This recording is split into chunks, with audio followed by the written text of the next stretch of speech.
All right, diving in today, and we're tackling a topic that I know is on a lot of minds out there. Healthy eating for kids. It's a big one. Huge, right? I mean, you guys requested solid info on this. And, well, let's be real. Scrolling online for dietary advice, Yeah. it's a lot. It can be a total maze. Yeah. So much information out there. Totally. Our mission today is to cut through that noise. Pull out the truly important stuff, the real game changers. Exactly. Get to the heart of it. We actually have this resource here, childdiet.pdf. It's all about helping parents, really understand how to bring good nutrition into their kids' lives every day to help them grow up healthy. So it's sort of a roadmap to healthy eating for kids? Yeah, you could say that. The publishers do point out, of course, things change in this field, right? So they always recommend for any specific worries, you chat with a healthcare pro. Makes sense. Always good to get that personalized advice. Absolutely. But this document, it gives us a really strong base to start with. Okay, perfect. So, goal for this deep dive. We want to squeeze out the most useful, the most actionable advice from this document. Focus on strategies that parents can use, things they can put into practice today to help their kids develop good eating habits. Sounds good. Because I know you're all busy and you want info that's easy to digest, but also thorough. So, where do we even begin with this? Well, the document starts off with the basics, which I think is really helpful. It lays out those essential nutrients, the ones that really fuel a child's growth. Vitamins, minerals, The usual suspects. Right, exactly. Carbohydrates, proteins, fats. These are like the building blocks their bodies need. Okay, so that familiar lineup. But the document, it doesn't stop there, does it? It digs a little deeper. Makes a point about it not just being what kids are eating, but how much. You got it. The quantity changes, right, as Yeah. they grow. And that directly impacts, how many calories, how much protein, minerals, vitamins they need at each age. Right, to support healthy development at different stages. Exactly.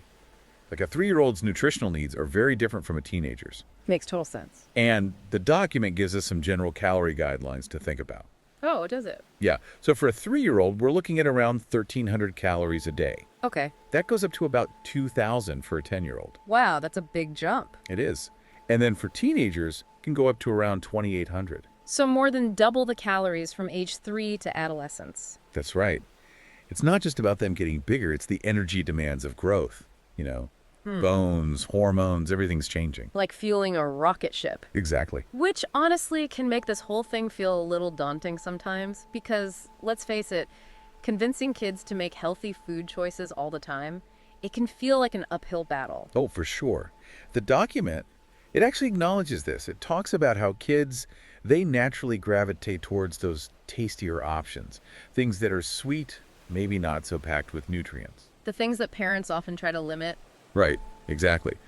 That's why the document really pushes for a balanced diet plan, something that provides all those essential nutrients, and tailoring it to the different age groups we talked about. Okay, so making sure it's age appropriate. Yeah. And it really highlights the importance of proteins, iron, calcium, vitamin A.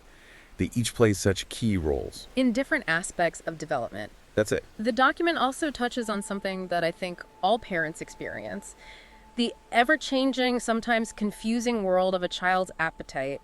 One day they're eating everything in sight. Yeah. Next day, their plate's barely touched. It's like a roller coaster. Yeah. The document points out that these ups and downs, they're often totally normal, many times linked to growth spurts. So their bodies kind of know what they need. Right. Their hunger cues can be pretty accurate, even if it doesn't always line up with what we as parents might expect. That is reassuring to hear. It's not always picky eating. Sometimes it's just biology. Oft it is. So the document, it gives us a good idea of what a solid, comprehensive diet plan should look like. Yeah, it really underlines how important it is to include a variety of foods. Vegetables, fruits, The good stuff. right. Dairy products, meats, beans. Together, these food groups, they offer a pretty wide range of those essential nutrients growing bodies need. And it's not just about main meals, right? Snacks play a role too. Oh, absolutely. The document reminds us that snacks, they shouldn't be an afterthought. They can be another great opportunity to get those vital nutrients in throughout the day. Okay, so that's the healthy eating foundation. Now, the document dives into some specific areas, and it starts with, well, something we've all heard a lot about, breakfast. The most important meal of the day, right? Supposedly. But this document goes beyond the usual sayings. It really gets into why breakfast is so crucial for kids. It makes a strong connection between starting the day with breakfast and reaching optimal mental and physical health. Okay, so it's not just about preventing those hangry meltdowns in the morning. Not just that, no. Think of it as that initial energy boost the body needs after the night's rest. Like flipping a switch, getting everything going. So it's like jump-starting the system. Exactly. And the benefits, they go way beyond just staving off hunger, right? Right. Kids who regularly eat breakfast, they tend to have healthier eating habits throughout the whole day. Oh, interesting. They're also more likely to be physically active. And they often show better mental alertness, too. So it impacts their physical activity and their focus. It does. And all of that contributes to creating a better environment for healthy growth. Okay, so lots of positives there. What about the flip side? Well, the document, it doesn't shy away from the downsides of skipping breakfast. What kind of downsides are we talking about? Increased irritability, tiredness, restlessness, trouble concentrating. Basically, a body and mind that aren't properly fueled, not in sync. Yeah. Mood and energy levels can really take a hit by mid-morning if they haven't had breakfast. Right, it's like trying to run your phone all day without charging it overnight. A good analogy. And the document, it also gets into breakfast's role in metabolism. Which is fascinating. It highlights how breakfast actually kickstarts our metabolism, the process of converting food to energy. Right. A healthy metabolic rate, it helps the body burn calories more efficiently, which can play a role in reducing fat storage. Okay, so breakfast kind of sets the tone for the day, metabolically speaking. Yes, and it's not just about burning calories right then. It's also setting the stage for more stable blood sugar throughout the morning, which means more sustained energy, better focus, fewer of those crashes. That makes sense. No one wants those mid-morning energy dips. Exactly. And there's another connection the document makes. Skipping breakfast can actually lead to more unhealthy snacking later on. Oh, really? I can see that. If you're running low on energy, you grab whatever's quick and easy. Exactly. Often those quick fixes are the less nutritious choices, high in sugar. And that, over time, can contribute to weight gain. Makes total sense. So breakfast, it's not just about filling an empty stomach, it's kind of setting the stage for the whole day. That's a great way to put it. The document also emphasizes how breakfast can actually impact a child's learning. Oh, absolutely. This part is really interesting. Tell me more. Foods rich in whole grains, fiber, protein, and those low in added sugar, of course, they can seriously improve attention span, concentration, memory, too. Wow. So it's not just physical health, it's also affecting their ability to learn and process information. Exactly. It impacts their ability to focus in school, engage with the world around them. So important. Now, the document goes on to talk about two common culprits in, let's say, less than healthy diets: flour and sugar. Yes, and it frames reducing these as a really good goal for promoting healthy growth. It points out that refined flour, added sugar, they don't really contribute much in terms of essential nutrients. Right, so they're not providing those building blocks we talked about earlier. Exactly. They often add flavor and bulk to processed foods, but not a lot of vitamins, minerals, or fiber, what people sometimes call empty calories. Okay, so not the good stuff. Not really. And the document explains that making an effort to cut back on these, it can actually contribute to healthier weight gain and a better body composition overall. So it's about choosing those calories wisely. Yes, making each calorie count. And it even offers some practical tips for how to do that. Like what? Like choosing whole grain options over white bread, or incorporating more legumes into meals. Legumes, okay. So things like beans and lentils. Exactly. They're lower in calories and they keep you feeling full longer. Makes sense. And it mentions honey as a potentially better alternative to sugar, right? It does, in moderation, of course. Honey can be a way to cut down on that overall high-calorie intake compared to the processed sugars in a lot of products. So swapping out those refined sugars for something a little more natural. That's the idea. The document then goes on to recommend choosing foods like oatmeal, fresh fruits, whole grains, nuts, things like that, Yes, prioritizing those whole, unprocessed foods. over things like sugary cereals, jams, pancakes, those kinds of things, Exactly. Those whole food options, they tend to keep you feeling satisfied for longer. which means less snacking on the less healthy options. Right. And the document really stresses the long-term benefits of making those choices early on. Long-term benefits, in what sense? Well, it emphasizes that learning to avoid high intakes of sugar and refined flour during childhood, it can have lasting effects. It can help create healthy eating habits that carry over into adulthood. So you're laying the foundation for a healthier relationship with food later on. Precisely. Now, the conversation then shifts gears a bit. It starts talking about fats, which can be a confusing topic. We know that some fat is necessary, but the document also outlines potential risks. Right, there's a balance there, isn't there? There is. The document, it acknowledges that some dietary fat is absolutely essential. Especially for growing kids. Especially. It provides energy, supports a lot of bodily functions, like hormone production and nutrient absorption. Okay, but it also warns against having too much fat, especially certain types. That's right. It specifically cautions against high consumption of unhealthy fats, saturated and trans fats. Right, those are the ones we hear about being bad for us. But how exactly are they bad? Well, the document explains that these types of fats, they can contribute to plaque buildup in the arteries. That's not good. Not good at all. It increases the risk of developing heart problems. And what's concerning is that this risk can start at a younger age than you might think. The document cites some current statistics that back this up. Wow, that's concerning. It is. So, is there a way to explain this to kids? I mean, how do you make sense of arteries and plaque and all that? Well, you could try explaining it like this. Think of your arteries as pipes. Okay. And too much saturated and trans fat, it's like pouring thick grease down those pipes. Oh, I see. So over time, it builds up and makes it harder for things to flow through. Exactly. That makes sense. The document also brings up another concern, a possible link between certain fats and the growth of cancer cells. Oh, I didn't know that. Tell me more about that. It talks about a possible link between high saturated fat intake and a faster rate of multiplication in cancer cells. So it's not just heart health. Diet can impact other areas of health as well. Exactly. And then, of course, there's the more widely recognized consequence of too much unhealthy fat, childhood obesity. Right, that's a big one. Huge. The document discusses how uncontrolled fat intake contributes to this. And it's often driven by, By what? by kids naturally wanting those tasty, gratifying foods, like junk food and snacks. Things that are often high in fat and low in nutrition. Those things are designed to be tempting. They are. And it's not always easy to resist them. Not at all.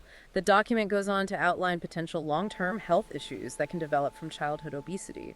And it's a pretty serious list. It is. We're talking about things like gallbladder disease, fatty liver disease, Okay. gastroesophageal reflux, sleep apnea. Wow, those are often associated with adults. Right. But they can affect children too. Yeah. And then there's gout, osteoarthritis. It's a lot. It is. The document also highlights the increased risk of developing type 2 diabetes, especially if there's not enough physical activity. So it's really painting a picture of those potential downstream effects of having too much unhealthy fat during childhood. Exactly. It's a wake-up call to pay attention to what our kids are eating. Absolutely. Now, the good news is the document doesn't just focus on the negatives. No, it doesn't. It shifts to more positive strategies. It talks about ways parents can make healthy choices more appealing, more exciting. That's what we need, practical tips, especially for parents who are dealing with picky eaters. Right, and the document acknowledges this challenge. It offers a really hopeful message. It says that children can be encouraged to embrace healthy foods if those foods are presented in fun and delicious ways. So it's on parents to get a little creative. Exactly. Think outside the box. Make it less about, you have to eat this, and more about, let's explore this. I love that. And it specifically addresses the issue of getting kids to eat vegetables, right? Because that's a struggle for so many parents. It is. And the document gives some concrete examples, like turning carrot sticks into a game, or cutting fruits and vegetables into fun shapes. So making it playful, engaging. Exactly. Make it less of a chore and more of an adventure. And I've always found that involving kids in the cooking process can really help. Oh, absolutely. The document suggests that too. It says that when kids participate in making the meal or snack, it creates a sense of ownership, of accomplishment. They're more invested. They are. And that can make them much more willing to try the food they helped to create. It's like they've contributed to something, so they're proud of it. Right. And the document also points out something else that's important, the visual appeal of food, especially for kids. Right. We all eat with our eyes first, don't we? We do. The document says that if a plate of food doesn't look appealing, it can be really hard to get a child to even try it. Makes sense. So it stresses the importance of presentation, making the food look colorful, attractive, inviting. A little visual flair can go a long way. Okay. The document then introduces a tool that many of us are probably familiar with. The food pyramid. The food pyramid's a classic. It is. It's been around for a while. It has, but it's still a valuable tool. So how does the document present the food pyramid? Well, it presents it as a visual guide, a way for parents to understand and provide those healthy food options, the ones that meet their children's growth needs at different stages. Okay, so it's breaking down those different food groups and showing how much we should ideally be having from each. Right. And it outlines the 5 main categories: fruits, vegetables, grains, oils, and then the protein-rich group, meats and beans. So the main players in a healthy diet. Exactly. And it explains that by understanding the key nutrients each group provides, parents can make more informed decisions about how much their kids should be eating from each group daily. So it's a tool for building that comprehensive nutritional plan we talked about before. And it also addresses the issue of childhood obesity, doesn't it? It does. The document notes that childhood obesity is a growing problem worldwide. And it suggests that using the food pyramid can help families make healthier choices and reduce that risk. Makes sense. Now, remind me of the specific structure of the pyramid. What's at the base? The base, that's the widest part, right? Yeah. It's made up of those energy-providing foods, things like corn, potatoes, healthy breads, pasta, rice, legumes. These are the foods we should be eating most often. Okay, and what about the levels above that? The next level up, it's split into 2 sections. One for vegetables, one for fruits. So lots of those. Lots. Then above that, we have dairy products on one side and meats, fish, and eggs on the other. Okay, so those are consumed in more moderate amounts. That's right. And then right at the top, the smallest part of the pyramid, that's for fats, oils, sugar, and salt. The things we should be limiting. Exactly. The document emphasizes that while some of these are necessary for the body to function properly, they should be consumed in very controlled amounts because overdoing it can lead to health problems. So the pyramid gives us a good visual representation of how to balance those different food groups. Now, the document wraps up by talking about childhood obesity directly. It does. It defines obesity as an unhealthy level of excess weight. And it urges parents to look at diet and lifestyle as the main contributors to childhood obesity. It really comes down to that balance, doesn't it? It does. The balance between the calories we take in through food and the calories we burn through activity. Right. So if we're taking in more than we're burning, those extra calories get stored as fat. Exactly. Ideally, a child's lifestyle should involve burning as many, if not more, calories than they consume. That creates that energy balance that's so important. And the document offers some advice on how to prevent childhood obesity. It does. It starts by strongly encouraging breastfeeding during infancy. Okay. And it suggests considering a delayed introduction of solid foods. It even mentions studies that have shown that doing this might actually help protect against early childhood obesity. That's good to know. What other preventative measures does it suggest? It emphasizes choosing healthy foods for all meals and snacks. Across the board. Yep. And focusing on low-fat options whenever possible. Okay. And it stresses the importance of daily physical activity for all kids. It really is a combination of factors. Yeah. Healthy diet, regular exercise, that's the foundation. It's about creating those healthy habits early on. Exactly. So to wrap up this deep dive, we've covered a lot of ground today. We talked about the essential nutrients kids need. We learned about why breakfast is so important. We discussed the benefits of cutting back on flour and sugar and the potential risks of having too much unhealthy fat. We did. And we talked about ways to make healthy foods more appealing to kids. We did. We explored the food pyramid as a guide for building a balanced diet, and we learned about the issue of childhood obesity and what we can do to prevent it. It's all about creating a healthy and balanced approach to nutrition right from the start. So here's a question for you to ponder. What's one small change you could make today to positively impact a child's eating habits? Think about it. We encourage you to dig a little deeper into those age-specific nutritional guidelines and see how you can apply these principles in your own lives, in your families. Thanks for joining us for this deep dive. Thanks for having me.